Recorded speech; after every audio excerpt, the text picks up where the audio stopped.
जैसे मोमबत्ती बिना आग के नहीं जलती, वैसे ही इंसान बिना आत्मविश्वास के सफल नहीं हो सकता। क्या आपके साथ कभी ऐसा हुआ है कि आपके पास एक बेहतरीन आइडिया था, आप में हुनर भी था, लेकिन सिर्फ इसलिए पीछे हट गए क्योंकि आपको डर था कि आप कर पाएंगे या नहीं? या शायद आप किसी इंटरव्यू में गए और सवालों के जवाब पता होते हुए भी घबराहट में बोल नहीं पाए? या कभी किसी जरूरी काम को शुरू करने से पहले ही मन में आवाज आई, मुझसे नहीं होगा? अगर इनमें से किसी भी सवाल का जवाब हाँ है, तो यकीन मानिए आप अकेले नहीं हैं। हम में से ज्यादातर लोग कभी न कभी आत्मविश्वास की कमी से जूझते हैं। ये एक अदृश्य दीवार की तरह है जो हमें हमारी मंजिल तक पहुंचने से रोकती है। गौतम बुद्ध ने आत्मविश्वास के महत्व को बहुत खूबसूरती से समझाया है। उनका एक कथन है, सोचिए जरा, एक मोमबत्ती, उसमें मोम है, बत्ती है, सब कुछ है रोशनी देने के लिए, लेकिन जब तक उसे आग का स्पर्श नहीं मिलता, वो अंधेरे में रखी एक बेजान चीज है। बिल्कुल वैसे ही हम इंसानों के अंदर प्रतिभा है, क्षमता है, सपने हैं, लेकिन जब तक आत्मविश्वास की चिंगारी उसे जलाती नहीं, तब तक हमारी काबिलियत दुनिया के सामने आ ही नहीं पाती। मैं आपसे एक सवाल पूछना चाहता हूं, क्या आपने कभी महसूस किया है कि आत्मविश्वास की कमी ने आपको कोई सुनहरा मौका गंवाने पर मजबूर कर दिया? अगर हाँ, तो उस अनुभव के बारे में एक शब्द में नीचे कमेंट्स में बताइए, जैसे इंटरव्यू, प्रेजेंटेशन, नया बिजनेस या कुछ और। देखते हैं हम सब कितने मिलते जुलते अनुभवों से गुजरे हैं। चलिए, अब मैं आपको भगवान बुद्ध के समय की एक कहानी सुनाता हूं। ये कहानी है एक युवक की, जिसका नाम था विशाल। विशाल एक प्रतिभाशाली मूर्तिकार था। उसके हाथों में जादू था, पत्थर को भी वो जीवंत रूप दे सकता था। लेकिन उसमें एक बड़ी कमी थी, आत्मविश्वास की भारी कमी। विशाल हमेशा अपनी तुलना गांव के दूसरे कारीगरों से करता रहता। उसे लगता कि वो दूसरों जितना अच्छा नहीं है। कोई उसकी कला की तारीफ भी करता तो उसे लगता कि लोग बस उसका मन रखने के लिए कह रहे हैं। वो कोई भी नया काम हाथ में लेने से डरता। उसे हमेशा असफलता का डर सताता। उसकी कला शानदार थी, पर उसकी हीन भावना ने उसे आगे बढ़ने से रोक रखा था। एक दिन विशाल ने भगवान बुद्ध के बारे में सुना। उसे पता चला कि बुद्ध लोगों के मन की उलझनें सुलझाते हैं। बहुत हिम्मत करके वो बुद्ध के पास पहुंचा। बुद्ध ने विशाल की आंखों में छिपी उदासी और प्रतिभा दोनों को एक पल में पहचान लिया। विशाल ने हिचकिचाते हुए अपनी समस्या बताई। भगवान, मैं मेहनत करता हूं, कला भी है मुझ में, पर मुझे हमेशा लगता है कि मैं काफी नहीं हूं। मुझे डर लगता है कि लोग मेरी हंसी उड़ाएंगे, कि मैं असफल हो जाऊंगा। मैं अपनी ही नजरों में गिरा हुआ महसूस करता हूं। बुद्ध मुस्कुराए। उन्होंने विशाल को सीधे कोई उपदेश नहीं दिया, बल्कि उन्होंने पास रखी एक खाली, बिना जली मोमबत्ती की ओर इशारा किया। उदास स्माइली, विशाल, इस मोमबत्ती को देखो, क्या ये रोशनी दे सकती है? विशाल, नहीं भगवान, जब तक इसे जलाया न जाए। बुद्ध, बिल्कुल ठीक, इसमें मोम है, बत्ती है, रोशनी देने की पूरी क्षमता है, पर बिना अग्नि के स्पर्श के ये क्षमता व्यर्थ है। बुद्ध ने आगे कहा, विशाल, तुम भी इस मोमबत्ती की तरह हो। तुम्हारे अंदर प्रतिभा है, क्षमता है, सपने हैं, ये सब तुम्हारा मोम और बत्ती है। लेकिन जब तक तुम अपने अंदर आत्मविश्वास की अग्नि प्रज्वलित नहीं करोगे, तुम्हारी प्रतिभा अंधेरे में ही छिपी रहेगी। तुम्हारी काबिलियत तभी चमकेगी जब तुम खुद उस पर यकीन करोगे। उन्होंने विशाल को समझाया, दूसरों से तुलना करना बंद करो। हर किसी का अपना रास्ता है, अपनी चमक है। सूरज की अपनी रोशनी है, चांद की अपनी। क्या तुम कमल के फूल को गुलाब से तुलना करके दुखी होते हो? नहीं, दोनों अपनी अपनी जगह खूबसूरत है। तुम भी अनूठे हो। अपनी इस अनूठ पहचानो, उस पर विश्वास करो।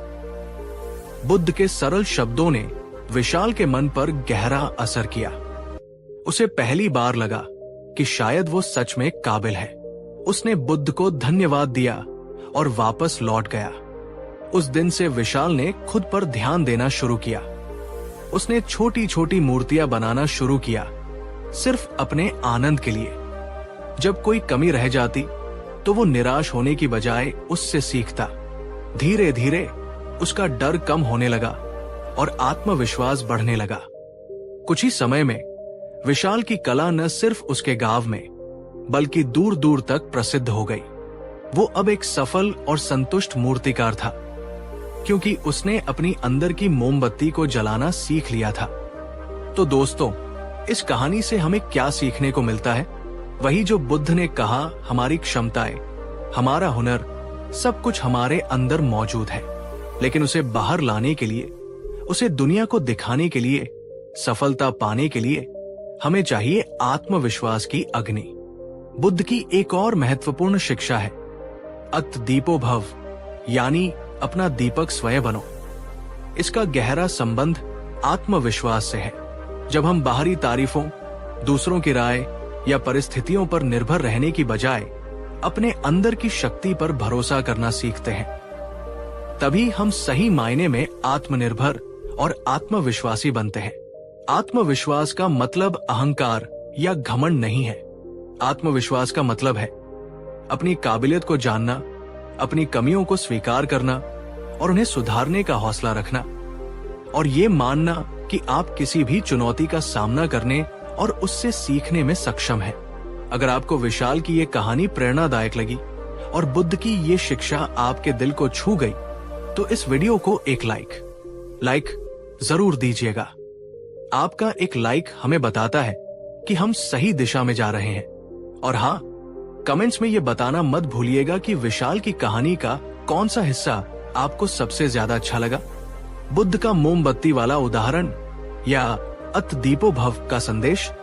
चलिए अब बात करते हैं आज की दुनिया की। आज के इस कॉम्पिटिटिव जमाने में आत्मविश्वास पहले से कहीं ज्यादा जरूरी हो गया है। चाहे वो जॉब इंटरव्यू हो, बिजनेस स्टार्ट करना हो, कोई एग्जाम देना हो, रिश्ते निभाने हो या सोशल मीडिया पर अपनी बात रखनी हो, हर जगह आत्मविश्वास आपकी सफलता में एक अहम भूमिका निभाता है। तो सवाल यह है कि अगर हमें आत्मविश्वास की कमी है तो उसे बढ़ाए कैसे? क्या विशाल की तरह हमें भी किसी बुद्ध का इंतजार करना होगा? नहीं, बुद्ध की शिक्षाएं हमें रास्ता दिखाती है और उस रास्ते पर चलकर हम खुद अपने आत्मविश्वास को बढ़ा सकते हैं। मैं आपको कुछ व्यावहारिक तरीके बताता हूं।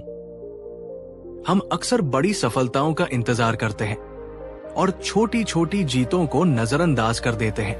आज आपने कोई काम समय पर पूरा किया, किसी की मदद की, कोई नई चीज सीखी, इन्हें पहचानिए और खुद की पीठ थपथपाइए। ये छोटी जीतें धीरे धीरे बड़े आत्मविश्वास का निर्माण करती है। ध्यान दें कि आप अपने आप से किस तरह बात करते हैं।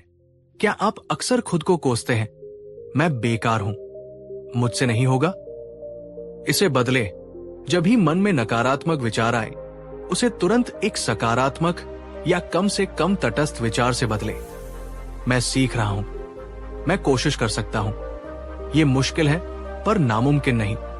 जिस क्षेत्र में आप आत्मविश्वास बढ़ाना चाहते हैं, उसमें अपना ज्ञान और कौशल बढ़ाएं। जब आप किसी चीज में माहिर होते जाते हैं तो आपका आत्मविश्वास अपने आप बढ़ने लगता है।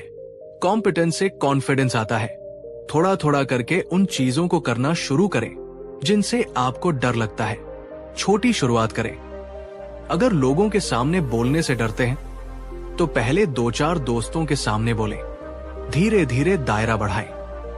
हर बार जब आप डर का सामना करके आगे बढ़ते हैं, आपका आत्मविश्वास बढ़ता है। सीधे खड़े हों, कंधे पीछे रखें, नजरें मिलाकर बात करें। आपकी शारीरिक भाषा न सिर्फ दूसरों को प्रभावित करती है, बल्कि आपके अपने दिमाग को भी संकेत भेजती है। पावर पोजिंग जैसी तकनीकें भी इसमें मदद कर सकती है। उदास स्माइली, नियमित व्यायाम, पर्याप्त नींद और अच्छा खान पान भी आपके मानसिक स्वास्थ्य और आत्मविश्वास को बेहतर बनाने में मदद करता है। जब आप शारीरिक रूप से अच्छा महसूस करते हैं तो मानसिक रूप से भी मजबूत महसूस करते हैं। ये थे कुछ तरीके जिनसे आप अपना आत्मविश्वास बढ़ा सकते हैं। अब मेरा आपसे एक और सवाल है, इन 8 तरीकों में से कौन सा एक तरीका आप आज से ही, जी हाँ, बिल्कुल आज से ही अपनी जिंदगी में अपनाना चाहेंगे? नीचे कमेंट सेक्शन में लिखकर जरूर बताइए। आपका कमेंट दूसरों को भी प्रेरणा दे सकता है। तो दोस्तों, अब आप समझ गए होंगे कि क्यों आत्मविश्वास को सफलता की पहली सीढ़ी कहा जाता है। जब आप में आत्मविश्वास होता है तो आप नए अवसर लेने से हिचकिचाते नहीं। आप चुनौतियों का सामना डटकर करते हैं। आप असफलताओं से जल्दी उबर जाते हैं। आप अपनी बात प्रभावी ढंग से रख पाते हैं।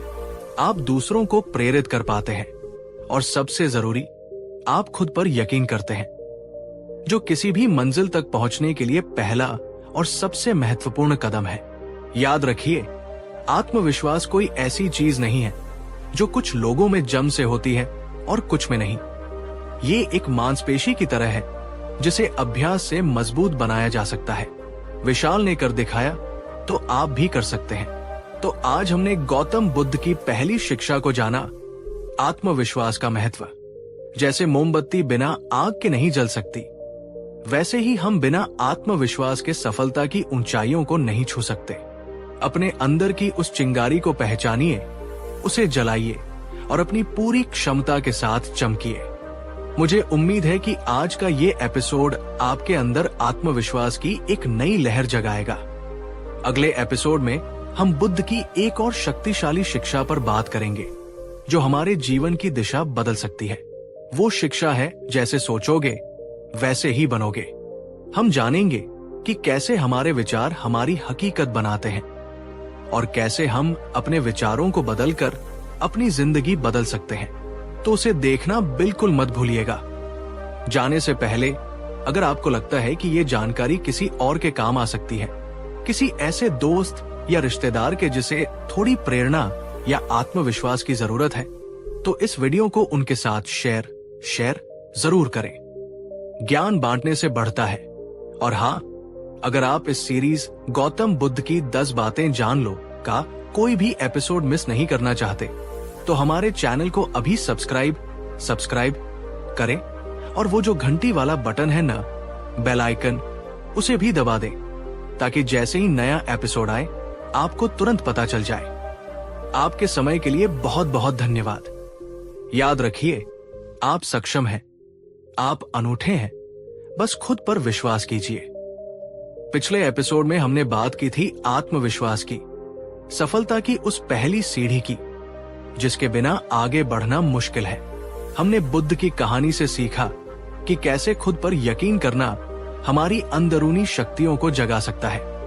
आज हम एक और बेहद शक्तिशाली सिद्धांत पर बात करने वाले हैं। एक ऐसा सिद्धांत जो हमारे जीवन की दिशा तय करता है, हमारी हकीकत गढ़ता है। क्या आपने कभी सोचा है कि आपकी जिंदगी जैसी भी है, अच्छी, बुरी, सफल, संघर्षपूर्ण, उसमें आपके अपने विचारों का कितना बड़ा हाथ है? क्या आपके विचार आपके सबसे बड़े दोस्त हैं या फिर आपके सबसे बड़े दुश्मन? क्या वे आपको आगे बढ़ने के लिए प्रेरित करते हैं या फिर शक और डर के जाल में उलझाए रखते हैं? गौतम बुद्ध ने हजारों साल पहले इस गहरे रहस्य को उजागर कर दिया था। उनका एक प्रसिद्ध कथन है जो शायद आपने सुना भी हो, लेकिन आज हम उसकी गहराई में उतरेंगे। हम वही बनते हैं जो हम सोचते हैं। सुनने में कितना सरल लगता है ना? लेकिन इसके मायने बहुत गहरे हैं। इसका मतलब है कि हमारा पूरा जीवन, हमारे अनुभव, हमारी सफलताएं, हमारी असफलताएं, सब कहीं न कहीं हमारे विचारों के बीज से ही उगते हैं। जैसे एक माली जमीन में जो बीज बोता है, उसे वैसा ही पेड़ या पौधा मिलता है। वैसे ही हम अपने मन की जमीन में जैसे विचार बोते हैं, हमें अपनी जिंदगी में वैसे ही परिणाम मिलते हैं। इससे पहले कि हम आगे बढ़े, मैं आपसे एक सवाल पूछना चाहता हूं। क्या आपके साथ कभी ऐसा हुआ है कि किसी काम को शुरू करने से पहले ही आपके मन में ये मुझसे नहीं होगा या मैं इसके लायक नहीं हूं जैसी आवाजें आई हों, और उन आवाजों ने आपको वाकई में पीछे धकेल दिया हो? अपना अनुभव हाँ या ना में या एक छोटे से वाक्य में नीचे कमेंट्स में शेयर कीजिए। देखते हैं ये अंदरूनी आवाजें हमें से कितनों को परेशान करती हैं। अब मैं आपको बुद्ध के समय की एक और प्रेरणादायक कहानी सुनाता हूं। ये कहानी है एक ऐसे युवक की जिसका नाम था कवीश।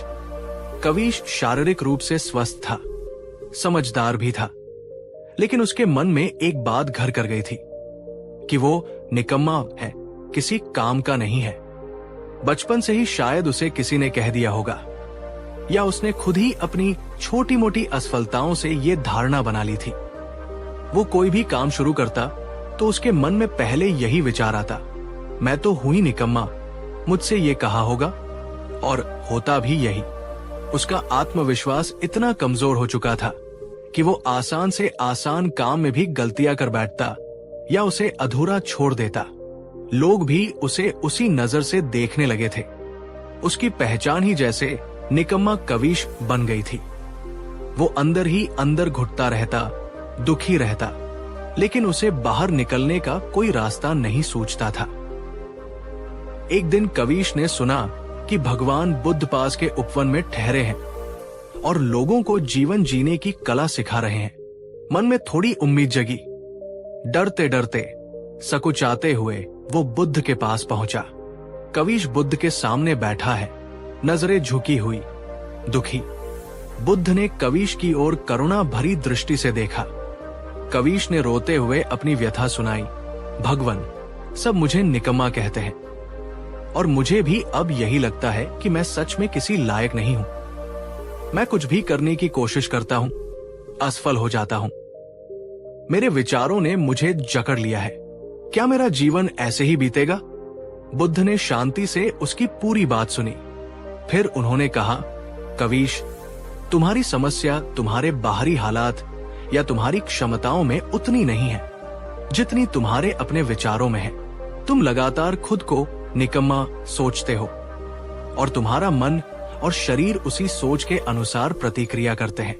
बुद्ध कवीश को समझाते हुए शांत और स्थिर भाव, बुद्ध जैसे एक कारीगर मिट्टी को जैसा आकार देना चाहता है उसे वैसा ही बना देता है, वैसे ही तुम्हारे विचार तुम्हारे जीवन को आकार दे रहे हैं। तुम निकम्मा के विचार को सींच रहे हो तो वही तुम्हारी हकीकत बन गया है। लेकिन भगवान, मैं इन विचारों से छुटकारा कैसे पाऊं? ये अपने आप आते हैं। बुद्ध मुस्कुराते हुए, विचार बादलों की तरह हैं, आते जाते रहते हैं। तुम उन्हें रोक नहीं सकते, लेकिन तुम ये चुन सकते हो कि किस बादल पर ध्यान देना है। आज से तुम एक काम करो, हर रोज सोने से पहले दिन भर में किया गया कोई एक ऐसा काम याद करो जो तुमने ठीक से किया हो, चाहे वो कितना भी छोटा क्यों न हो। शायद तुमने किसी प्यासे को पानी पिलाया हो, या अपना बिस्तर ठीक से लगाया हो, या किसी के साथ विनम्रता से बात की हो। बस एक अच्छा काम या एक सकारात्मक क्षण। कवीश थोड़ा सोचते हुए फिर सहमति में सिर हिलाता है। बुद्ध ने आगे कहा, और जब भी मन में मैं निकम्मा हूं का विचार आए तो उसे पकड़ो, उसे देखो और फिर जानबूझकर उसे बदलो। खुद से कहो, नहीं, ये सच नहीं है, मैंने कल वो काम अच्छे से किया था, मैं सीख रहा हूं, मैं कोशिश कर रहा हूं। कवीश को यह काम मुश्किल लगा क्योंकि नकारात्मक सोचने की उसकी आदत बहुत पुरानी थी, लेकिन उसने बुद्ध की बात मानने का फैसला किया। पहले दिन उसे बहुत मुश्किल हुई कोई अच्छा काम याद करने में, क्योंकि उसका ध्यान हमेशा अपनी गलतियों पर ही जाता था। पर उसने याद किया कि उसने अपनी मां की किसी काम में मदद की थी। उसने सोने से पहले उस पल को याद किया। कवीश रात में लेटा हुआ, सोचते हुए, चेहरे पर हल्का सा सुकून। धीरे धीरे, दिन ब दिन वो ये अभ्यास करता रहा। जब भी नकारात्मक विचार आता, वो उसे चुनौती देता और उसे एक सकारात्मक या कम से कम तटस्थ विचार से बदलने की कोशिश करता। शुरू में ये जबरदस्ती जैसा लगता, लेकिन धीरे धीरे ये उसकी आदत बनने लगा। उसने छोटे छोटे काम हाथ में लेने शुरू किए और उन्हें पूरा करने पर ध्यान दिया। महीने बीते, साल बीते, कवीश अब वो पुराना कवीश नहीं रहा था। उसके सोचने का तरीका बदल चुका था। वो अब खुद को सीखने वाला, प्रयास करने वाला मानता था। उसके आत्मविश्वास में वृद्धि हुई। उसने एक छोटा सा काम शुरू किया और अपनी मेहनत और लगन से उसे बढ़ाया। लोग अब उसे निकम्मा नहीं, बल्कि एक मेहनती और सफल व्यक्ति के रूप में जानने लगे थे। उसका जीवन बदल गया था, क्योंकि उसने अपने विचारों को बदल लिया था। कविश की कहानी हमें क्या सिखाती है? ये बुद्ध के उसी कथन को चरितार्थ करती है। हम वही बनते हैं जो हम सोचते हैं। हमारे विचार सिर्फ हवा में उड़ने वाले बुलबुले नहीं हैं। वे शक्तिशाली ऊर्जा है। विचार भावनाओं को जन्म देते हैं। जब आप सोचते हैं मैं ये कर सकता हूं, तो आप उत्साहित और प्रेरित महसूस करते हैं। जब आप सोचते हैं ये बहुत मुश्किल है, तो आप चिंतित और हतोत्साहित महसूस करते हैं। दोस्तों, क्या कविश की कहानी और विचारों की शक्ति का ये विश्लेषण आपको सोचने पर मजबूर करता है? अगर हाँ, तो इस वीडियो को एक लाइक देकर हमें जरूर बताएं और कमेंट्स में ये भी शेयर कीजिए कि इस कहानी से आपने सबसे महत्वपूर्ण बात क्या सीखी। क्या वो विचारों को बदलने की प्रक्रिया थी, या ये एहसास कि हम अपनी हकीकत खुद गढ़ सकते हैं? आपके कमेंट्स पढ़ना हमेशा अच्छा लगता है। दोस्तों, अपने विचारों को बदलना एक दिन का काम नहीं है। ये एक निरंतर अभ्यास है, एक कौशल है जिसे विकसित करना पड़ता है। इसमें समय लगता है, धैर्य लगता है और लगातार प्रयास करना पड़ता है। और अगर आपने अभी तक हमारे चैनल को सब्सक्राइब नहीं किया है, तो अभी कर लीजिए और साथ में बनी घंटी बेल आइकन को भी दबा दीजिए, ताकि आप इस सीरीज का कोई भी प्रेरणादायक एपिसोड मिस न करें। आपके प्यार और समय के लिए दिल से धन्यवाद। पिछले एपिसोड में हमने जाना था कि हमारे विचार कैसे हमारी वास्तविकता को आकार देते हैं। जैसे सोचोगे वैसे ही बनोगे। हमने सीखा कि सकारात्मक सोच अपनाकर हम अपनी जिंदगी बदल सकते हैं। आज हम एक ऐसी चुनौती के बारे में बात करने वाले हैं जिसका सामना हम सब अपनी जिंदगी में लगभग रोज करते हैं। नकारात्मकता, गुस्सा और बुराई।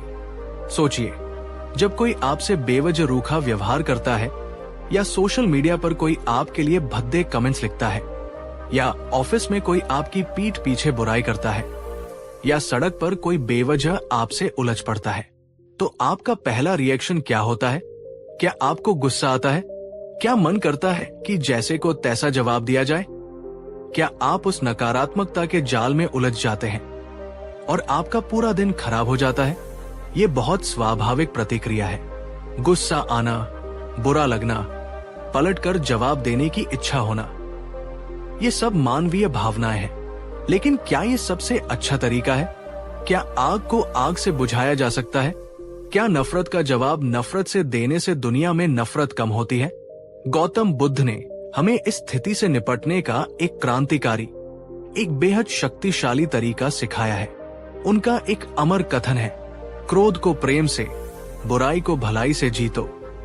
ये सिर्फ एक सुंदर विचार नहीं है, ये एक व्यावहारिक रणनीति है, एक जीवन जीने का तरीका है।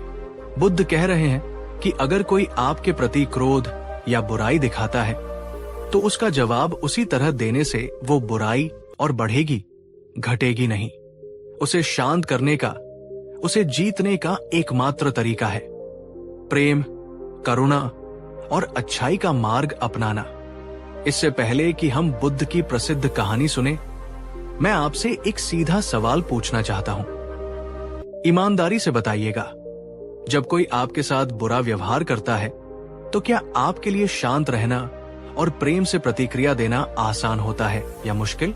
नीचे कमेंट्स में सिर्फ आसान या मुश्किल लिखकर बताइए। देखते हैं हम में से कितने लोग इस चुनौती को महसूस करते हैं। चलिए, अब मैं आपको वो प्रसिद्ध कहानी सुनाता हूं जो बुद्ध की इस शिक्षा का सबसे सटीक उदाहरण है। एक बार भगवान बुद्ध एक गांव में ठहरे हुए थे और लोगों को शांति और करुणा का उपदेश दे रहे थे। वहां एक व्यक्ति था जो बुद्ध से बहुत चिढ़ता था। उसे लगता था कि बुद्ध लोगों को गुमराह कर रहे हैं, उन्हें आलसी बना रहे हैं। वो गुस्से से भरा हुआ बुद्ध के पास पहुंचा, जहां बुद्ध शांति से बैठे थे। वो आदमी उनके सामने खड़े होकर उन्हें भला बुरा कहने लगा। उसने बुद्ध को ढोंगी कहा, झूठा कहा और न जाने कितनी गालियां दी। व्यक्ति बुद्ध पर चिल्ला रहा है। बुद्ध शांत और अविचलित बैठे हैं, चेहरे पर हल्की मुस्कान या शांति। बुद्ध चुपचाप, बिना किसी प्रतिक्रिया के शांति से उसकी सारी बातें सुनते रहे। उनके चेहरे पर न क्रोध का भाव था, न दुख का। वे बस शांत थे, जैसे किसी बहती नदी को देख रहे हों। जब वो आदमी गालियां देते देते थक गया और चुप हो गया, तो बुद्ध ने बहुत ही विनम्रता और शांति से उससे पूछा, उदास स्माइली, प्रिय बंधु, क्या मैं आपसे एक प्रश्न पूछ सकता हूं? आदमी हैरानी से, क्योंकि उसे गुस्से वाली प्रतिक्रिया की उम्मीद थी, हाँ पूछो। बुद्ध, अगर आप किसी के लिए कोई तोहफा लेकर जाएं और वो व्यक्ति उस तोहफे को स्वीकार न करे, तो वो तोहफा किसके पास रहेगा? आदमी थोड़ा सोचते हुए, अगर वो स्वीकार नहीं करेगा तो तोहफा मेरे ही पास रहेगा। बुद्ध उस व्यक्ति को शांति से देख रहे हैं। व्यक्ति के चेहरे पर थोड़ी उलझन। बुद्ध मुस्कुराते हुए, बिल्कुल ठीक कहा आपने। ठीक उसी तरह पिछले कुछ समय से तुम मुझे क्रोध और गालियों का तोहफा दे रहे थे। मैंने तुम्हारा ये तोहफा स्वीकार नहीं किया। तो बताओ, ये तोहफा अब किसके पास रहा? व्यक्ति स्तब्ध, शर्मिंदा। उसे अपनी गलती का एहसास होता है। होस्ट, ये सुनकर वो आदमी स्तब्ध रह गया। उसे अपनी गलती का एहसास हुआ। उसे समझ आया कि उसका क्रोध, उसकी गालियां बुद्ध को छू भी नहीं पाई, बल्कि वो उसी के पास वापस लौट आई। उसका गुस्सा शर्मिंदगी में बदल गया। वो बुद्ध के चरणों में गिर पड़ा और उनसे क्षमा मांगी।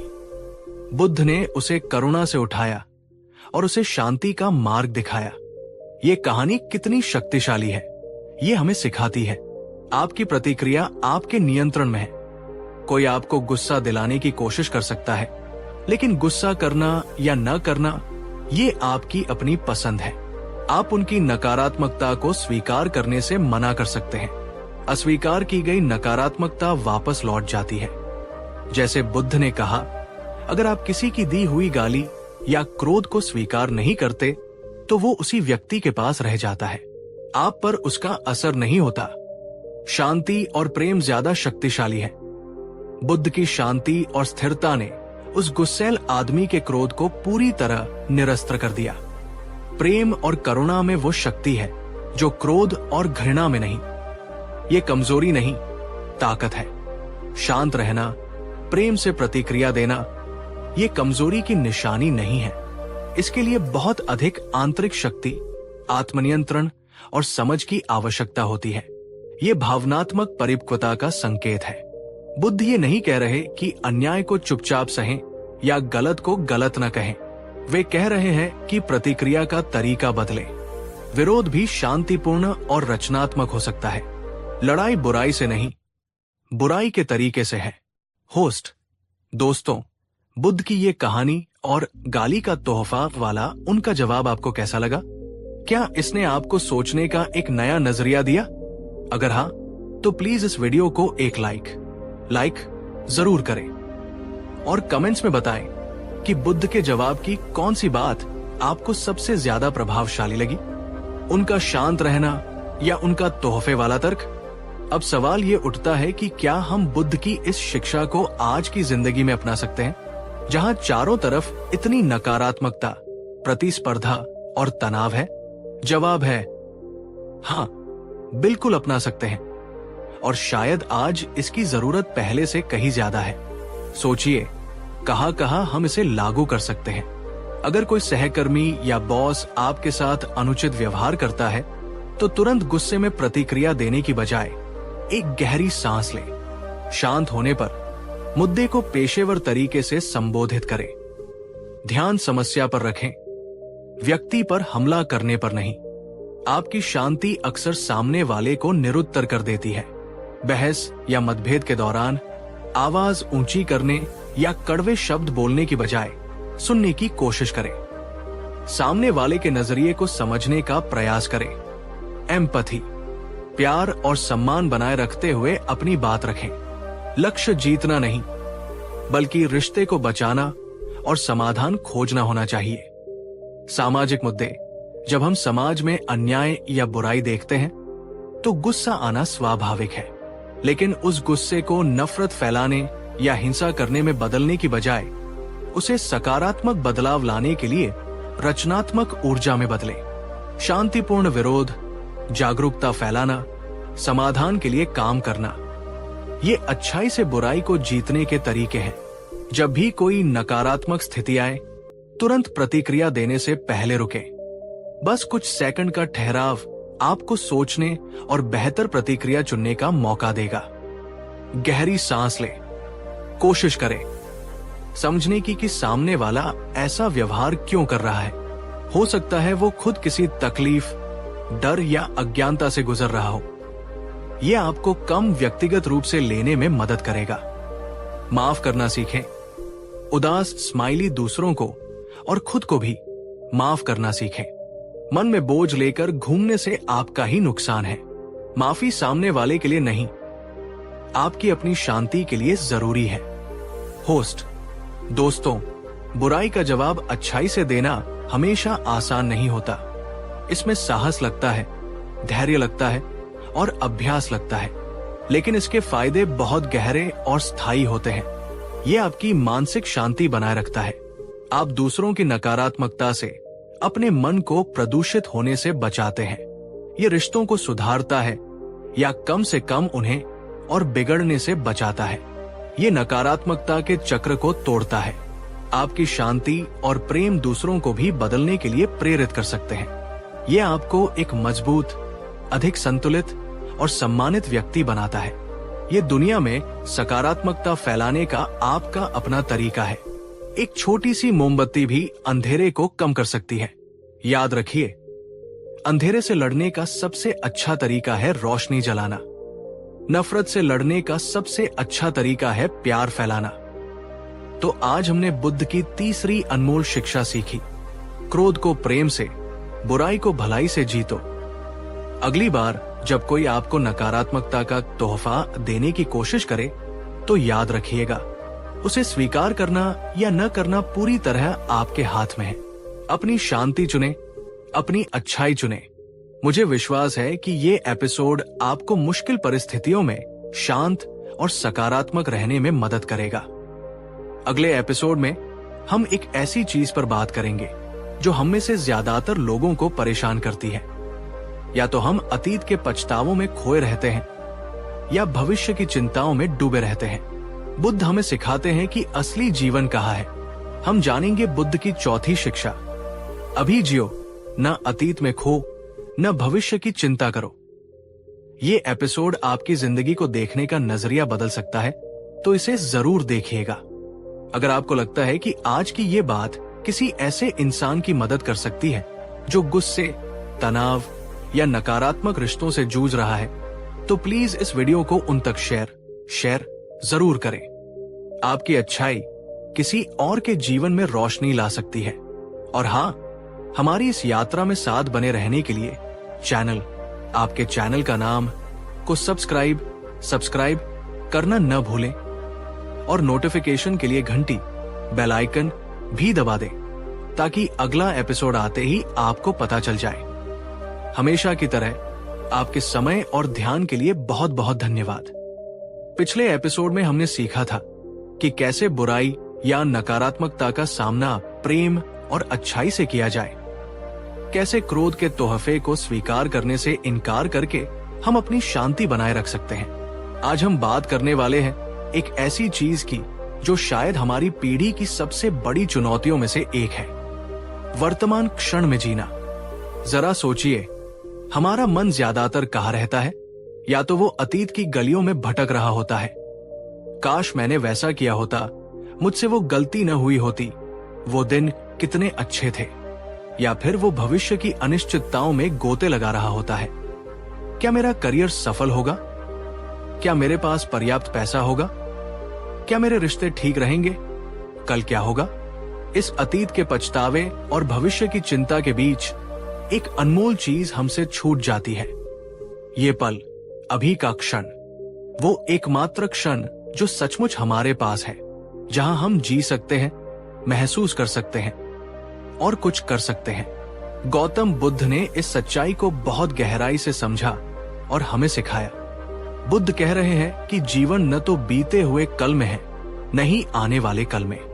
जीवन है अभी, यही इस पल में। जब हम अतीत में उलझे रहते हैं तो हम उन गलतियों और दुखों को बार बार जीते हैं जो अब मौजूद ही नहीं है, और जब हम भविष्य की चिंता करते हैं तो हम उन समस्याओं से डरते हैं जो शायद कभी आए ही नहीं। दोनों ही सूरतों में हम वर्तमान की सुंदरता, उसके अवसरों और उसकी शांति को खो देते हैं। मैं आपसे पूछना चाहता हूं, आप खुद को ज्यादातर कहाँ पाते हैं? क्या आपका मन अतीत की बातों में ज्यादा उलझा रहता है या भविष्य की चिंताओं में? नीचे कमेंट सेक्शन में अतीत या भविष्य लिखकर जरूर बताइए। या अगर आप वर्तमान में रह पाते हैं तो वर्तमान भी लिख सकते हैं। चलिए देखते हैं हमारा मन हमें कहाँ ले जाता है। चलिए इस बात को एक कहानी से समझते हैं। ये कहानी है एक किसान की, जिसका नाम था रमेश। रमेश बहुत मेहनती था, लेकिन पिछले साल उसकी फसल खराब हो गई थी और वो भारी कर्ज में डूब गया था। अब नया मौसम आया था, बुआई का समय था, लेकिन रमेश का मन काम में लग ही नहीं रहा था। वो जब भी खेत में जाता, उसे पिछले साल का नुकसान याद आ जाता। उसके मन में बस यही चलता रहता, अगर मैंने उस समय वो बीज न बोए होते, अगर बारिश ठीक से हो गई होती, मैंने कितनी बड़ी गलती कर दी। वो इतना ज्यादा अतीत के पछतावे में डूबा हुआ था कि वो वर्तमान में जरूरी काम करने की हिम्मत ही नहीं जुटा पा रहा था। उसे डर भी सताता था, क्या इस साल भी फसल खराब हो जाएगी? मैं कर्ज कैसे चुकाऊंगा? मेरा क्या होगा? उसका परिवार परेशान था। उसकी पत्नी उसे समझाती, जो बीत गया सो बीत गया, अब आगे का सोचो, काम करो। लेकिन रमेश का मन अतीत की आग में जल रहा था और भविष्य के डर से कांप रहा था। वर्तमान उसके हाथ से रेत की तरह फिसलता जा रहा था। एक दिन उसने सुना कि भगवान बुद्ध पास के गांव में आए हुए हैं। किसी ने उसे बताया कि बुद्ध मन की शांति का मार्ग दिखाते हैं। बहुत निराशा और थोड़ी सी उम्मीद के साथ रमेश बुद्ध से मिलने गया।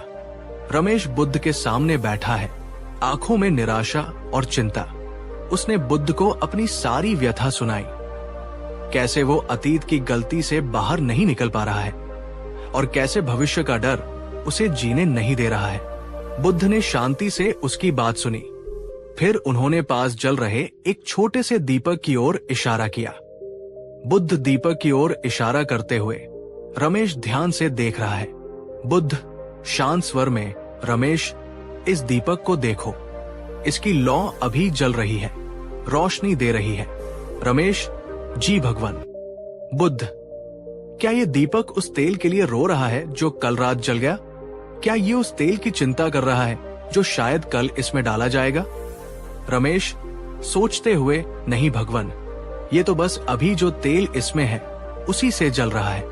बुद्ध मुस्कुराते हुए, बिल्कुल सही, ये दीपक सिर्फ वर्तमान क्षण में जी रहा है। ये अपनी पूरी ऊर्जा और क्षमता का उपयोग करके अभी इसी पल में प्रकाश दे रहा है। न ये बीते हुए तेल का शोक मनाता है, न आने वाले तेल की चिंता करता है। बुद्ध ने आगे समझाया, रमेश, तुम्हारा जीवन भी इस दीपक की तरह है। तुम अतीत की जली हुई राख को कुरेद रहे हो, उससे गर्मी पाने की कोशिश कर रहे हो जो संभव नहीं है, और तुम भविष्य के धुएं से डर रहे हो जो अभी आया ही नहीं है। दोनों ही व्यर्थ है।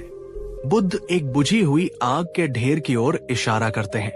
बुद्ध, देखो वो बुझी हुई आग, क्या तुम उसकी राख से हाथ सेंक सकते हो? नहीं, वो अतीत है। और देखो वो दूर का क्षितिज, क्या तुम अभी वहां पहुंच सकते हो? नहीं, वो भविष्य है। तुम्हारे हाथ में क्या है? तुम्हारे हाथ में है ये जमीन, ये बीज और तुम्हारी मेहनत, जो तुम अभी कर सकते हो। उन्होंने रमेश को समझाया, अतीत से सीखो, भविष्य के लिए योजना बनाओ, लेकिन जियो वर्तमान में। अपनी सारी ऊर्जा, अपना सारा ध्यान इस पल में लगाओ। बीज बोते समय सिर्फ बीज बोने पर ध्यान दो। पानी देते समय सिर्फ पानी देने पर। जब तुम पूरी तरह से वर्तमान में होते हो तो डर और पछतावा अपने आप कम हो जाते हैं और तुम अपना सर्वश्रेष्ठ दे पाते हो। रमेश की आंखों में समझ और एक नई आशा की किरण। वो बुद्ध को प्रणाम करता है। बुद्ध के सरल शब्दों ने रमेश के मन पर गहरा असर किया। उसे समझ आया कि वो अपनी ऊर्जा कहाँ बर्बाद कर रहा था। उसने बुद्ध को धन्यवाद दिया और एक नए संकल्प के साथ वापस लौटा। उसने अतीत की गलतियों को एक सबक की तरह याद रखा, भविष्य के लिए जरूरी योजना बनाई, लेकिन अपना पूरा ध्यान वर्तमान के काम पर लगाया। उसने मन लगाकर बुआई की, फसल की देखभाल की। जब भी मन अतीत या भविष्य में भटकता, वो उसे वापस खींच कर लाता, दीपक की लौ को याद करता। और उस साल न सिर्फ उसकी फसल अच्छी हुई, बल्कि उसे मन की वो शांति भी मिली जो उसने सालों से खो दी थी। रमेश की कहानी और बुद्ध का दीपक का उदाहरण हमें क्या सिखाता है? जीवन केवल वर्तमान में है। यही एकमात्र समय है जब हम कुछ अनुभव कर सकते हैं, बदल सकते हैं या बना सकते हैं। अतीत का बोझ और भविष्य की चिंता हमें वर्तमान से दूर ले जाती है। ये हमारे मानसिक ऊर्जा को सोख लेते हैं और हमें प्रभावी ढंग से काम करने से रोकते हैं। वर्तमान पर ध्यान केंद्रित करने से शांति मिलती है। जब हमारा मन पूरी तरह से इस पल में होता है तो चिंता और पछतावे के लिए जगह कम हो जाती है। वर्तमान में जीने से कार्यकुशलता बढ़ती है। जब आप जो कर रहे हैं उस पर पूरा ध्यान देते हैं तो आप उसे बेहतर तरीके से करते हैं। गलतियां कम होती हैं, परिणाम बेहतर होते हैं। वर्तमान क्षण को स्वीकारना, इसका मतलब ये नहीं है कि हम भविष्य की योजना न बनाएं या अतीत से न सीखें। इसका मतलब है कि हम अपनी पूरी चेतना और ऊर्जा को अभी जो कर रहे हैं उसमें लगाएं। होस्ट, दोस्तों, क्या आपको रमेश की कहानी और बुद्ध का दीपक वाला उदाहरण छू गया? क्या आपको लगा कि हाँ, हम भी कहीं न कहीं रमेश की तरह ही अतीत या भविष्य में अटके रहते हैं? अगर हाँ, तो इस वीडियो को एक लाइक तो बनता है और कमेंट्स में जरूर बताएं कि आपको बुद्ध का कौन सा उदाहरण ज्यादा पसंद आया, दीपक का या बुझी हुई आग का? आज की तेज रफ्तार, मल्टीटास्किंग और डिजिटल विकर्षणों से भरी दुनिया में वर्तमान में जीना और भी मुश्किल हो गया है। हमारा फोन लगातार बजता रहता है, सोशल मीडिया हमें खींचता रहता है और काम का दबाव हमें भविष्य की योजनाओं में उलझाए रखता है। लेकिन अच्छी खबर यह है कि वर्तमान में जीना एक कौशल है जिसे अभ्यास से सीखा और सुधारा जा सकता है। इसे ही माइंडफुलनेस या सचेतनता कहते हैं। चलिए कुछ व्यावहारिक तरीके जानते हैं जिनसे हम अपने मन को वर्तमान में लाना सीख सकते हैं। उदास स्माइली, ये सबसे सरल और शक्तिशाली तरीका है। जब भी मन भटके, बस अपनी आती जाती सांसों पर ध्यान दें। महसूस करें कि हवा कैसे अंदर जा रही है, कैसे बाहर आ रही है।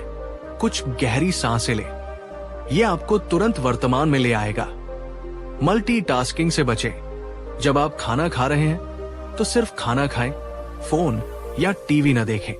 जब आप किसी से बात कर रहे हैं तो पूरा ध्यान उसी पर दें। जब आप काम कर रहे हैं तो सिर्फ काम करें। इससे आपका फोकस बढ़ेगा और आप उस काम का ज्यादा आनंद ले पाएंगे। ब्रश करना, नहाना, बर्तन धोना, चलना, इन साधारण कामों को ऑटो पायलट पर करने की बजाय पूरे ध्यान से करें। पानी की गर्माहट महसूस करें, साबुन की खुशबू लें, अपने कदमों पर ध्यान दें। ये माइंडफुलनेस का अभ्यास करने का बेहतरीन तरीका है। रोज कुछ मिनट, 5 से 10 मिनट से शुरू करें। शांत बैठकर अपनी सांसों या शरीर की संवेदनाओं पर ध्यान केंद्रित करने का अभ्यास करें। जब मन भटके, जो कि भटकेगा ही, बिना किसी झुंझलाहट के प्यार से उसे वापस अपने ध्यान के केंद्र पर ले आएं। कई एप्स और गाइडेड मेडिटेशन इसमें मदद कर सकते हैं। अपने फोन और अन्य उपकरणों के उपयोग का समय निर्धारित करें। नोटिफिकेशन बंद रखें। दिन में कुछ समय बिना स्क्रीन के बिताएं। यह आपको डिजिटल दुनिया की भागदौड़ से निकालकर वास्तविक दुनिया के वर्तमान क्षण में लाएगा। कभी कभी वर्तमान क्षण सुखद नहीं होता। माइंडफुलनेस का मतलब ये नहीं है कि आपको सब कुछ पसंद आना चाहिए। इसका मतलब है कि आप जो हो रहा है उसे बिना लड़े, बिना तुरंत बदलने की कोशिश किए स्वीकार करना सीखें। स्वीकृति से शांति आती है। ये कुछ तरीके हैं वर्तमान में जीने का अभ्यास करने के। इनमें से कौन सा तरीका आपको लगता है कि आप आसानी से अपनी दिनचर्या में शामिल कर सकते हैं? क्या वो सांसों पर ध्यान देना है, या किसी रोजमर्रा के काम को ध्यान से करना, या शायद डिजिटल डिटॉक्स? नीचे कमेंट करके अपना पसंदीदा तरीका बताइए। जब हम वर्तमान क्षण में जीना सीख जाते हैं तो इसके अनगिनत फायदे होते हैं। तनाव और चिंता कम होती है क्योंकि हम अतीत के बोझ और भविष्य के डर से मुक्त होते हैं। रिश्ते गहरे होते हैं क्योंकि हम वास्तव में दूसरों की बात सुनते हैं और उनके साथ मौजूद होते हैं। जीवन का आनंद बढ़ता है। हम छोटी छोटी चीजों की सुंदरता और खुशी को महसूस कर पाते हैं। बेहतर निर्णय ले पाते हैं क्योंकि हमारा मन शांत और स्पष्ट होता है। आत्म जागरूकता बढ़ती है। हम अपनी भावनाओं और विचारों को बेहतर ढंग से समझ पाते हैं। संक्षेप में, वर्तमान में जीना ही वास्तव में जीना है। यही खुशी है, यही शांति है, यही जीवन है। तो आज हमने बुद्ध की चौथी महत्वपूर्ण शिक्षा जानी। अभी जियो, न अतीत में खो, न भविष्य की चिंता करो। अपने मन के दीपक को वर्तमान क्षण के तेल से जलाइए और उसी की रोशनी में अपना रास्ता तय कीजिए। मुझे उम्मीद है कि ये एपिसोड आपको अपने जीवन के हर पल को पूरी तरह से जीने के लिए प्रेरित करेगा। होस्ट, अगर आपको लगता है कि आज की ये बात आपके किसी दोस्त, परिवार के सदस्य या सहकर्मी के काम आ सकती है, जो अक्सर तनाव, चिंता या अतीत के बोझ से परेशान रहते हैं, तो उनके साथ ये वीडियो शेयर जरूर करें। वर्तमान में जीने का ये संदेश उन तक पहुंचाए। और हाँ, अगर आप बुद्ध की इन जीवन बदलने वाली शिक्षाओं को आगे भी जानना चाहते हैं, तो हमारे चैनल को सब्सक्राइब करें और घंटी वाले आइकन, बेल आइकन को दबाना न भूलें, ताकि अगला एपिसोड आते ही आपको सूचना मिल जाए। पिछले एपिसोड में हमने सीखा कि कैसे वर्तमान क्षण में जीना ही असली जीवन है और कैसे अतीत के पछतावे और भविष्य की चिंता से मुक्त होकर हम शांति पा सकते हैं। होस्ट, आज हम एक बहुत ही मौलिक प्रश्न पर विचार करने वाले हैं। एक ऐसा प्रश्न जो शायद हर इंसान कभी न कभी खुद से पूछता है। जीवन में दुख क्यों है? हम क्यों पीड़ित होते हैं? चाहे वो किसी प्रियजन को खोने का दुख हो, असफलता का दर्द हो, बीमारी की पीड़ा हो, या बस जीवन में एक खालीपन या असंतोष की भावना हो। दुख जीवन का एक हिस्सा लगता है, लेकिन क्या दुख अनिवार्य है या इसका कोई कारण है जिसे समझा जा सकता है और शायद उससे निपटा भी जा सकता है? गौतम बुद्ध ने अपने ज्ञानोदय के बाद जो 4 आर्य सत्य बताए, उनमें से दूसरे सत्य में उन्होंने दुख के कारण का स्पष्ट रूप से खुलासा किया। ये उनकी सबसे गहरी और सबसे महत्वपूर्ण शिक्षाओं में से एक है। बुद्ध ने कहा, तृष्णा, ये पाली भाषा का शब्द है जिसका अर्थ है प्यास, तीव्र इच्छा, आसक्ति या किसी चीज से बुरी तरह चिपके रहना। बुद्ध ने कहा कि हमारे दुखों का मूल कारण यही तृष्णा है। ये 3 तरह की हो सकती है: इंद्रिय सुखों की प्यास, अच्छी चीजें देखना, सुनना, सूंघना, चखना, छूना, अस्तित्व बनाए रखने की प्यास, कुछ बनने की इच्छा, नाम, शोहरत या बस होने की चाहत, अनस्तित्व की प्यास यानी किसी अप्रिय चीज से छुटकारा पाने की इच्छा या आत्मविनाश की इच्छा। ये समझना महत्वपूर्ण है कि बुद्ध इच्छा मात्र को गलत नहीं कह रहे। भोजन की इच्छा, सुरक्षा की इच्छा, ये स्वाभाविक है।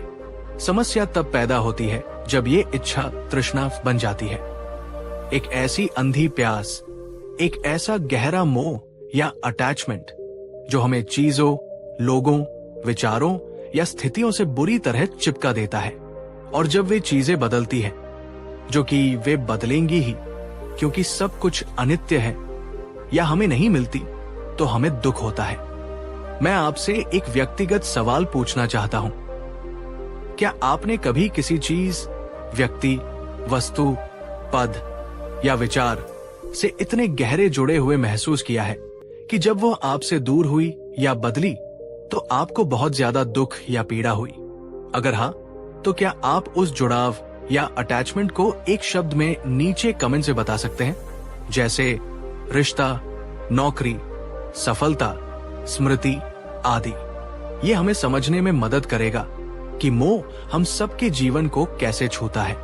तृष्णा और मोह के कारण होने वाले दुख को समझाने के लिए बुद्ध के जीवन की एक बहुत ही मार्मिक और प्रसिद्ध कहानी है। ये कहानी है किसा गौतमी की। किसा गौतमी एक युवा मां थी जिसका एक ही बेटा था जिसे वो अपनी जान से भी ज्यादा प्यार करती थी। वो बच्चा उसके जीवन का केंद्र था। उसकी सारी खुशियां उसी से थी। लेकिन एक दिन अचानक वो बच्चा बीमार पड़ा और उसकी मृत्यु हो गई। किसा गौतमी इस सदमे को बर्दाश्त नहीं कर पाई। उसका दुख इतना गहरा था कि वो मानने को ही तैयार नहीं थी कि उसका बेटा मर चुका है। किसा गौतमी अपने मृत बच्चे को गोद में लिए घर घर भटक रही है, दवा मांग रही है। अपने मृत बच्चे को गोद में उठाए वो पागलों की तरह घर घर भटकने लगी। वो हर किसी से अपने बेटे के लिए दवा मांगती। लोग उसे समझाते, सहानुभूति दिखाते, लेकिन कहते कि अब कोई दवा काम नहीं कर सकती, बच्चा मर चुका है। पर वो किसी की नहीं सुनती। उसका मोह, उसकी तृष्णा कि उसका बेटा जीवित रहे इतनी प्रबल थी कि वो सच्चाई को देख ही नहीं पा रही थी। किसी ने उसे दया करके सलाह दी, तुम भगवान बुद्ध के पास जाओ, वो महान ज्ञानी हैं, शायद उनके पास कोई दवा हो। एक आखिरी उम्मीद के साथ किसा गौतमी बुद्ध के पास पहुंची। उसने रोते हुए, गिड़गिड़ाते हुए बुद्ध से अपने बेटे को जीवित करने की प्रार्थना की। किसा गौतमी बुद्ध के चरणों में। बुद्ध उसे करुणा और शांति से देख रहे हैं। बुद्ध ने उसे गहरी करुणा से देखा। उन्होंने सीधे नहीं नहीं कहा। उन्होंने उसकी पीड़ा को समझा। उन्होंने कहा, हाँ, मैं तुम्हारे बेटे के लिए दवा बना सकता हूं, लेकिन उसके लिए मुझे एक चीज चाहिए। किसा गौतमी की आंखों में उम्मीद की चमक आ गई। बताइए भगवान, मैं कुछ भी ला दूंगी। बुद्ध शांत स्वर में, मुझे एक मुट्ठी सरसों के दाने चाहिए, लेकिन एक शर्त है, ये दाने तुम्हें ऐसे घर से लाने होंगे जहां आज तक कभी किसी की मृत्यु न हुई हो, जहां न किसी ने पिता खोया हो, न मां, न बेटा, न बेटी, न कोई और प्रियजन। किसा गौतमी के चेहरे पर आशा, वो तुरंत निकल पड़ती है। किसा गौतमी को लगा ये तो बहुत आसान काम है, सरसों के दाने तो हर घर में मिल जाएंगे। वो तुरंत निकल पड़ी। वो पहले घर गई, दरवाजा खटखटाया। क्या आपके पास एक मुट्ठी सरसों के दाने मिलेंगे? भगवान बुद्ध को मेरे बेटे की दवा के लिए चाहिए। घर वालों ने कहा, हाँ जरूर, ले लो। किसा गौतमी पूछने ही वाली थी कि तभी उसे बुद्ध की शर्त याद आई। आपके घर में कभी किसी प्रियजन की मृत्यु तो नहीं हुई? घर वाले उदास होकर बोले, अरे तुम क्या पूछ रही हो? जीवित कम है, मरने वाले ज्यादा। पिछले ही साल मेरे पिता गुजरे थे। किसा गौतमी निराश होकर अगले घर गई। वहां भी वही जवाब मिला। किसी ने मां खोई थी, किसी ने भाई। वो घर घर भटकती रही, गांव गांव घूमती रही। शाम हो गई, लेकिन उसे एक भी ऐसा घर नहीं मिला जहां कभी किसी की मृत्यु न हुई हो। किसा गौतमी थकी हारी, उदास बैठी है। उसे धीरे धीरे एहसास हो रहा है। धीरे धीरे उसे सच्चाई का बोध होने लगा। उसे समझ आया कि मृत्यु जीवन का एक सार्वभौमिक सत्य है। ये सिर्फ उसके साथ नहीं हुआ, ये सबके साथ होता है। उसका व्यक्तिगत दुख दुनिया के दुख का हिस्सा था। उसे एहसास हुआ कि वो अपने बेटे के प्रति मोह में इतनी अंधी हो गई थी कि वो जीवन की इस सच्चाई को देख ही नहीं पा रही थी। उसका हृदय ज्ञान की रोशनी से भर गया।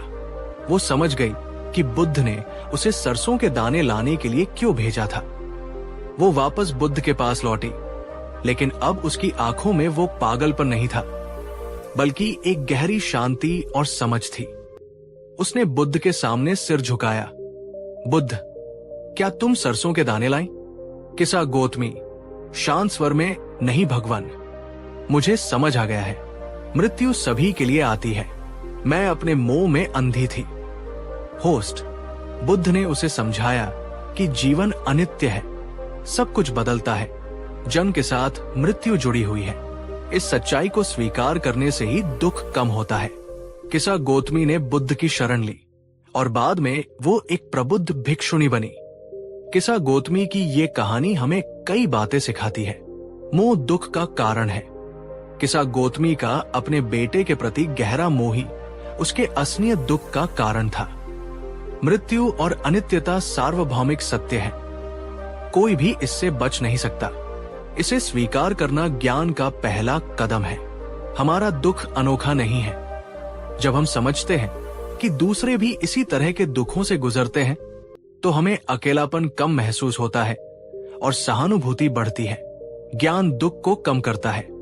जब किसा गौतमी को सच्चाई का बोध हुआ, तो उसका दुख पूरी तरह खत्म नहीं हुआ, लेकिन उसकी पीड़ा कम हो गई और उसे शांति मिली। ये कहानी बुद्ध की तृष्णा वाली शिक्षा का एक शक्तिशाली उदाहरण है। किसा गौतमी की अपने बेटे के होने, भवतृष्णा की तीव्र इच्छा और मृत्यु की सच्चाई को स्वीकार न करने, विभवतृष्णा से बचने की कोशिश ने उसे गहरा दुख दिया। ज्ञान और स्वीकृति ने उसे इस दुख से मुक्त किया। होस्ट, दोस्तों, किसा गौतमी की ये कहानी दिल को छू लेने वाली है। क्या इस कहानी ने आपको जीवन और मृत्यु के बारे में, मोह और दुख के बारे में सोचने पर मजबूर किया? अगर हाँ, तो प्लीज इस वीडियो को एक लाइक जरूर करें और कमेंट्स में बताएं कि इस कहानी का कौन सा हिस्सा आपको सबसे ज्यादा मार्मिक या शिक्षाप्रद लगा। किसा गौतमी का दुख, बुद्ध का तरीका या उसका अंतिम एहसास? अब बात करते हैं आज के जीवन की। किसा गौतमी का दुख चरम था, लेकिन तृष्णा और मोह के छोटे छोटे रूप हम सबके जीवन में मौजूद है और हमें लगातार थोड़ा थोड़ा दुख देते रहते हैं। चीजों से मोह, नया फोन, गाड़ी, ब्रांडेड कपड़े, बड़ा घर, इनकी चाहत और इन्हें पाकर भी और ज्यादा की चाहत, या इनके खोने का डर। किसी व्यक्ति से इतनी ज्यादा उम्मीद रखना कि वो हमेशा हमारे हिसाब से चले, या किसी रिश्ते के कभी न बदलने की चाहत। जब ऐसा नहीं होता तो हमें दुख होता है। ये प्यार से अलग है। प्यार मुक्ति देता है, मोह बांधता है। पहचान और स्थिति से मोह, अपनी नौकरी, पद, सोशल स्टेटस या मैं कौन हूं की एक खास छवि से चिपके रहना। जब इसमें बदलाव आता है तो अहंकार को चोट लगती है और दुख होता है। विचारों और विश्वासों से मोह, अपने विचारों को ही अंतिम सत्य मानना और दूसरों के विचारों को स्वीकार न कर पाना। इससे टकराव और मानसिक अशांति पैदा होती है। परिणामों से मोह, किसी काम में सफलता की गारंटी चाहना, हर चीज का अपने नियंत्रण में होने की उम्मीद करना। जब परिणाम उम्मीद के मुताबिक नहीं आते तो निराशा होती है। तो इस तृष्णा और मोह से कैसे निपटे? क्या हमें इच्छा करना छोड़ देना चाहिए? नहीं, बुद्ध का मार्ग त्याग का नहीं, बल्कि समझ और संतुलन का है। हमें अपनी इच्छाओं और आसक्तियों के प्रति जागरूक होना है और उनके साथ अपने संबंध को बदलना है। कुछ तरीके ये हो सकते हैं। बार बार खुद को याद दिलाएं कि सब कुछ बदल रहा है। लोग, चीजें, भावनाएं, यहां तक कि आप खुद भी। इस सच्चाई को स्वीकार करने से मोह की पकड़ ढीली होती है। उदास स्माइली चीजों का आनंद लें, रिश्तों को निभाएं, लक्ष्यों के लिए मेहनत करें, लेकिन उनसे चिपके नहीं। उनकी उपस्थिति की सराहना करें, लेकिन उनके जाने पर या बदलने पर अत्यधिक दुखी न हो। इसे डिटैच्ड इन्वॉल्वमेंट भी कहते हैं। जब कोई तीव्र इच्छा उठे तो तुरंत प्रतिक्रिया देने की बजाय उसे देखें। ये कहां से आ रही है? क्या ये वाकई जरूरी है? क्या इसे पूरा न करने से सचमुच तबाही आ जाएगी? इच्छा को बस एक मानसिक घटना के रूप में देखना सीखें। जो आपके पास है उसके लिए आभारी रहें। हमेशा और की दौड़ में रहने की बजाय पर्याप्त की भावना विकसित करें। जरूरत और चाहत में फर्क समझें। उदास स्माइली अपनी वास्तविक जरूरतों, रोटी, कपड़ा, मकान, सुरक्षा, प्रेम और समाज द्वारा या आपकी कंडीशनिंग द्वारा पैदा की गई चाहतों के बीच फर्क करना सीखें। आंतरिक मूल्य पर ध्यान दें। उदास स्माइली अपनी खुशी और आत्मसम्मान को बाहरी चीजों, पैसा, पद, दूसरों की राय पर आधारित करने की बजाय अपने आंतरिक गुणों, दया, ईमानदारी, ज्ञान पर आधारित करें। आज के जीवन में हमें कई तरह के मोह घेर सकते हैं। चीजों का, रिश्तों का, पहचान का, विचारों का या परिणामों का। आपके लिए इनमें से किस तरह के मोह या अटैचमेंट से निपटना सबसे ज्यादा चुनौतीपूर्ण होता है? नीचे कमेंट सेक्शन में अपना अनुभव शेयर करें। ये समझने में मदद करेगा कि हम सब कहां संघर्ष करते हैं। जब हम तृष्णा के स्वभाव को समझने लगते हैं और अनासक्ति का अभ्यास करते हैं तो हमारा जीवन बदलना शुरू हो जाता है।